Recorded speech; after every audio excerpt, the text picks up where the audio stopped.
Hello दोस्तों, आपका आज लेक्चर 2 में अपना आपका स्वागत है। ठीक है, अब यहाँ पे देखो, अपना है आज लेक्चर 2। हमने इससे पहले वाले लेक्चर में, लेक्चर 1 में हमने हीट फ्लो पढ़ा, हीट क्या होता है पहले पढ़ा, उसके बाद हीट ट्रांसफ़र क्या होता है वो पढ़ा, फिर कुछ बेसिक्स हमने मूड्स देखे जैसे कंडक्शन, कन्वेक्शन और रेडिएशन। और उसके बाद हमने क्या किया, कंडक्शन के फोरियर लॉ को हमने डिफाइन किया और उसके फॉर्मूले को समझा। एक बार वापस अगर नहीं देखा है आपने वीडियो तो एक बार जाके देख लीजिए। अब हम स्टार्ट करने वाला है अपना लेक्चर 2। ठीक है, चलो स्टार्ट करते हैं।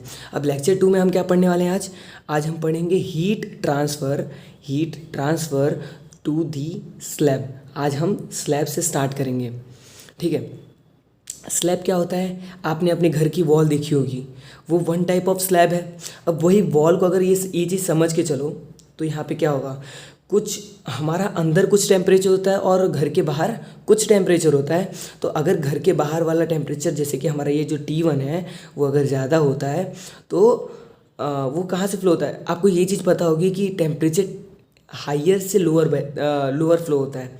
ठीक है, तो यहाँ पे T1 क्या है, हमारा हाइयर टेम्परेचर है, T2 क्या है, लोअर टेम्परेचर। तो यहाँ पे मैं ये लिख देता हूँ T1 is greater than T2। तो यहाँ पे क्या होगा कि हाइयर से क्या होगा, हमारा कुछ हीट फ्लो होगा और यहाँ पे डिक्रीज़ क्यों होगा, क्योंकि ये चीज़ है जो अपनी कंडक्टिविटी। कल मैंने आपको जो कांस्टेंट के बारे में बताया था कि देखो, जैसे हमारा फॉर्मूला है Qx is equals to minus K A into D T upon D X होता है। ये चीज़ तो पता होगी क्योंकि हमने पहले वाले लेक्चर में पढ़ लिया है।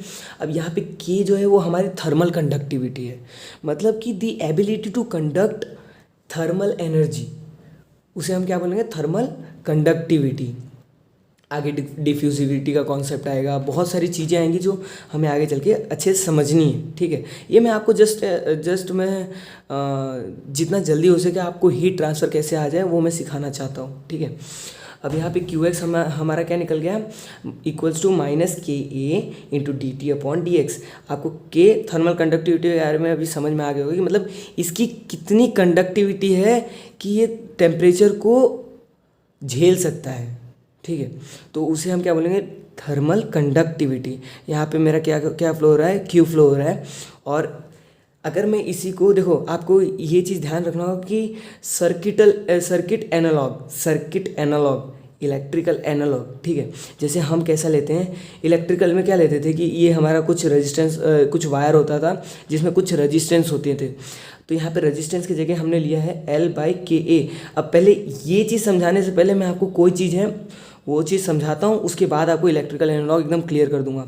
अब यहाँ पे क्या चीज़ है, देखो, अगर मैं बोलूँ कि R इक्वल्स टू होता है डेल्टा V अपॉन आई, अगर मैं बोलूँ delta V upon I is R resistance, तो यही अगर मैं थर्मल में प्रोपोर्शनली देखने जाऊँ, मतलब सिमिलरली अगर मैं देखने जाऊँ तो यहाँ पे क्या होगा, delta T upon Q equals to L/KA। ये चीज़ मैं अभी आपको आगे समझाने वाला हूँ, बट ये खाली ये चीज़ ध्यान दे दो, डेल्टा V की जितना ये चेंज होगा, I की जितना ये फ्लो होगा, अपना Q फ्लो होगा, और रेजिस्टेंस की जितना L/KA होगा।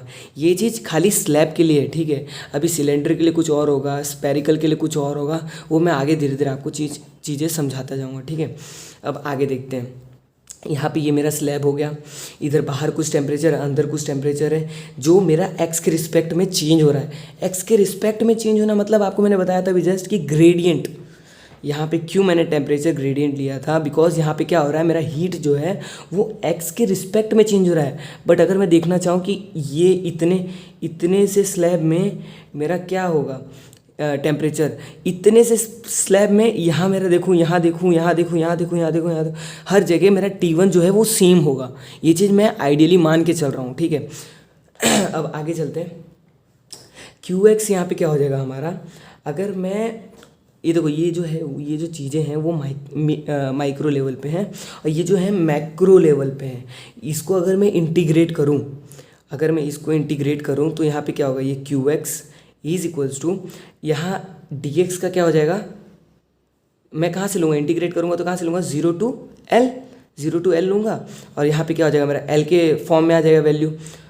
ये चीज़ मैं अभी अगर आपको बताना चाहूँ तो यहाँ मेरे को इंटीग्रेशंस करना होगा, जो चीज़ आप नॉर्मली कर सकते हो, ठीक है। Q X is equals to यहाँ पे क्या मिल जाएगा अपने को, T1 minus T2 divide by L by K A. ये चीज़, ये फॉर्मूला है ना, देखो ये फॉर्मूला एकदम ध्यान से नोट कर लो। मेरे हिसाब से ये चीज़ आपको एकदम प्रॉपर याद होनी चाहिए, ठीक है। अब यही अगर मैं देखो, ज़्यादातर क्वेश्चन में कैसे होते हैं कि हमें एरिया नहीं दिया जाता।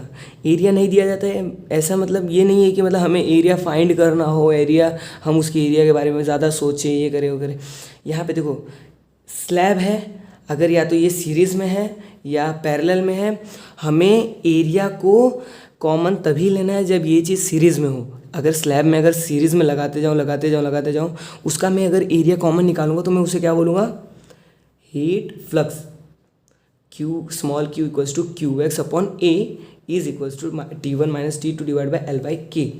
अब यहाँ पे जो ये L बाई के है वो हमारा क्या है, यहाँ पे रेजिस्टेंस, मैंने आपको जो अभी बताया यहाँ आपने समझा। और देखो सबसे बड़ी बात यहाँ पे देखो, पैरेलल में क्या हो जाता है कि हमारा जो फ्लो है, हीट फ्लो, वो चेंज हो जाता है। पैरेलल में हीट फ्लो ही चेंज हो जाएगा तो एरिया भी चेंज होगा, एरिया भी उसका अलग होगा ना। इसका हीट फ्लो इस एरिया के बेसिस पे कुछ और है, तो इसका दूसरे का हीट फ्लो उस एरिया के बेसिस पे कुछ और होगा। ये चीज़ समझ में आ रही कि नहीं।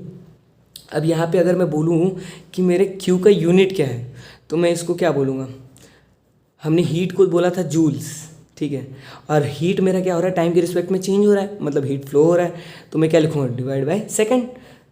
इसी को हम क्या बोलते हैं, वॉट। ये चीज़ एकदम माइंड में डाल देना, ठीक है। और यही चीज़ अगर मैं बोलूँ कि हीट फ्लक्स का यूनिट क्या होगा, तो यहाँ पे क्या लिखा है, Q is equals to Q X upon A. यहाँ पे क्यू एक्स की यूनिट क्या है, वॉट, और ए का यूनिट क्या हो जाएगा, मीटर स्क्वायर। तो मैं क्या बोलूँगा, वॉट पर मीटर स्क्वायर। यूनिट्स मेन ध्यान रखना होता है, यूनिट्स अगर ध्यान नहीं रखोगे तो सब कुछ बर्बाद है, ठीक है।